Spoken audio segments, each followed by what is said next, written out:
Kumusta? Parte pa rin ba ng mga huntahan at pasyalan ang mga lugar na hitik sa kasaysayan? Maaaring iilan ay tanda pa. Pwede din naman ang ilan ay nadadaanan pa. Jose P. Laurel, pangatlong Pangulo ng Pilipinas, abogado at hukom. Sa mga libro, maaaring makita o nakikilala siya, pero siyang tunay na napakaswerte ng aming lugar at ang kanyang tahanan ay nagdinilang pala. Sa paglipas ng panahon, kakatuwa namang isipin na ari palang tahanan ay napanatiling maayos at refleksyon na tila isang salamin kasing linaw ng nakaraan. Bilang isang kabataan, ako'y humanga, natuto at naniwala na ang pagtanaw sa nakaraan ay tulay patungo sa pupuntahan.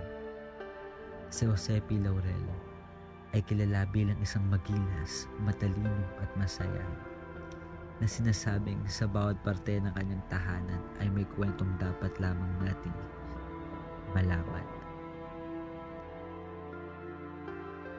Ang tahanan ito ay isang museo at silid-aklatan na pagmamay-ari ng gobyerno ng Pilipinas.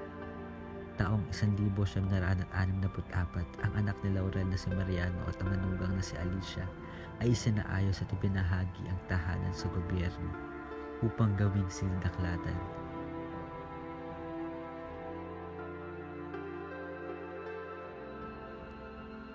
Masaya kung ikwento at ituring ito ng iba.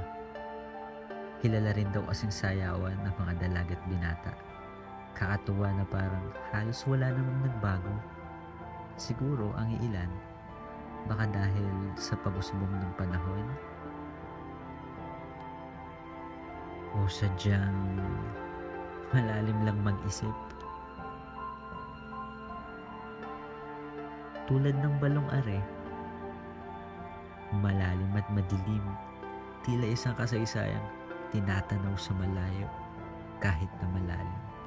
Kakatuwa namang isipin, kapwa Batanggenyo ko pala ang dating Pangulo, natatangi at nag-iisang Batanggenyo. Sana naman mas makilala pa ang lugar ko.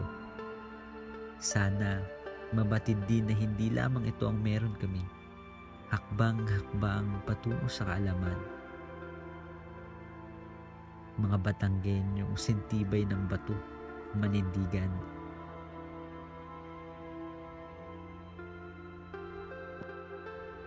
Sana naman kung magagawi kayo din huwag niyo kakalimutang dumaan, mamasyal at mamili.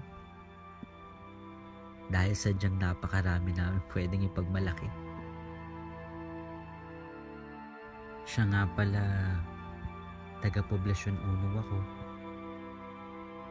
Di kalayuan, pero malawak sa kamalayan. Salamat sa mga namuno at tumutulong sa pagyabong ng pagkakakilanlan ng aming barangay. Sinsay kayo din abay sasamahan namin kayo. Saan nyo ba gusto?